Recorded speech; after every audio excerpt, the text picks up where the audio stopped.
ABS-CBN News and Current Affairs. Panig sa katotohanan, panig sa bayan.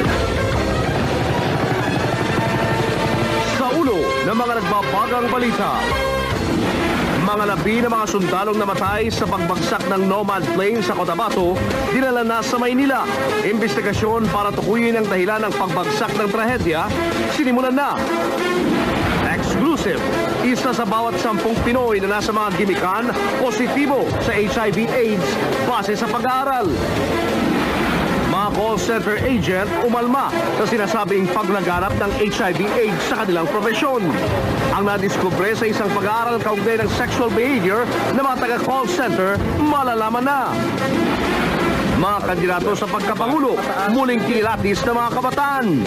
Kahandaan ng Comelec sa automation ng halalan, bubusisiin din. Ihatid namin ang latest sa Automation Forum live. Boto mo, ipatrol mo. Ako ang simula. Umarangkada sa Luzon, Visayas at Mindanao. Ang ating mga live report, tutukan. Unang batch ng mga Pinoy na lumikas mula sa Haiti, nakauwi na sa bansa.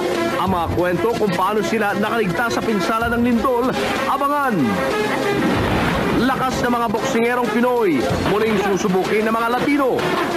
Manny Pacquiao, pumataw sa unang araw ng sparring. At ang inabangang kasal ni Rica Peralejo, dito niyo unang mapapanood. Ang live update, abangan.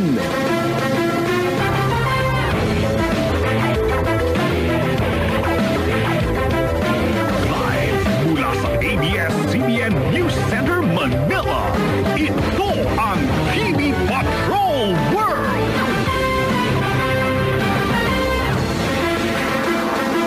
Magandang gabi, Pilipinas! Kami ang mga patrol ng Pilipino. Nagbabalita at naglilingkod sa inyo saan man sa mundo.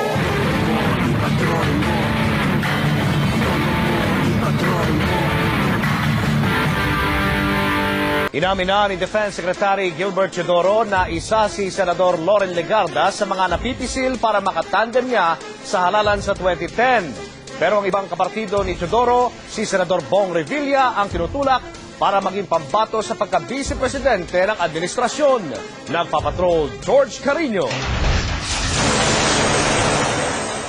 Sa pagdalaw kahapon sa Sulu, inamin ni Defense Secretary Gilbert Teodoro na nakikipag-usap na ang kanilang grupo sa paghahanap ng running mate niya sa halalan sa susunod na taon. At nang tanungin, sinabi niyang posibleng si Senador Loren Legarda ang maging vice niya. Nag-uusap pa sila at sa ngayon, maganda naman daw ang usapan. Pero hindi tayo makasigurado. Possible ba, sir, si Loren?